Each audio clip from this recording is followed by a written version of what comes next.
অসুস্থ মানে আমি ভাই একটা প্রশ্ন তুলেছিলেন যে সব দলকে না নিয়ে এরকমের একটা ঐক্যমত। যেমন আমি তো এই মুহূর্তে মনে করি যে জাতীয় পার্টি বাংলাদেশ একটা অপ্রাসঙ্গিক দল। জাতীয় পার্টি কেন নেওয়া হবে আলোচনায়? জাতীয় পার্টি আলোচনায় যুক্ত হলে এটা এই আলোচনাটাই একটা মানে কলঙ্কিত হইতো। ফলে ডেফিনেটলি জাতীয় পার্টিকে এখানে নেওয়ার কোনো সুযোগ নাই।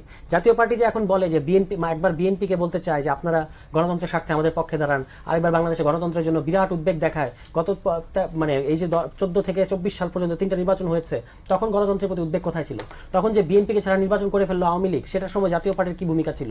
এগুলোর ব্যাপারে পরিষ্কার থিসিস হাজির না করে আপনি চালাকি করবেন, এটা হবে না। শামীম ভাই সুন্দর সুন্দর কথা বলবেন এবং আমরা সেটা মেনে নেবো, এটা হবে না। শামীম ভাই ভদ্রলোক, আমরা ওনাকে সম্মান করি, কিন্তু জাতীয় পার্টি তো এই মুহূর্তে বাংলাদেশের, আপনি এই ঘরে যারা আছে তাদের জন্য ডেমোক্রেসি, যারা এই ফ্রেমওয়ার্কের বাইরে তারা আউট। জাতীয় পার্টি আউট। বাংলাদেশে আর জাতীয় পার্টিকে এখানে প্রাসঙ্গিক করার কোনো সুযোগ নাই। যারা এখানে বলেছে যে আমরা ভারত থেকে কথা বলে এসেছি, কার সাথে কথা বলেছি কি বলেছি বলা যাবে না, ভারত কর্তৃক আমরা নির্দেশিত।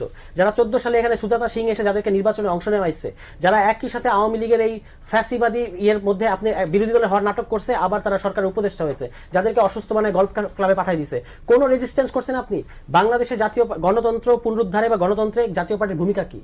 তারা প্রতিষ্ঠিত হয়ে যাচ্ছে। 90 একটা লাস্ট লাইন বলি, 90 এর ভুল ছিল এটা যে জাতীয় পার্টিকে তখনই মানে ওই খেলা তখনই শেষ করে দেওয়া দরকার ছিল। জাতীয় পার্টি যে আবার 90 এর পরের ফ্রেমওয়ার্কে ঢুকতে পারলো, এটাই তো রাজনৈতিক দলগুলোর সবচেয়ে বড় সমালোচনা আমরা তো এখানেই করি। জাতীয় পার্টির আসার কোনো সুযোগ ছিল না, কিন্তু জাতীয় পার্টি এখন আছে এবং এটা এখন আমাদের একটা বিস্ফোরণ। আমি ভাই একটা প্রশ্ন তুলে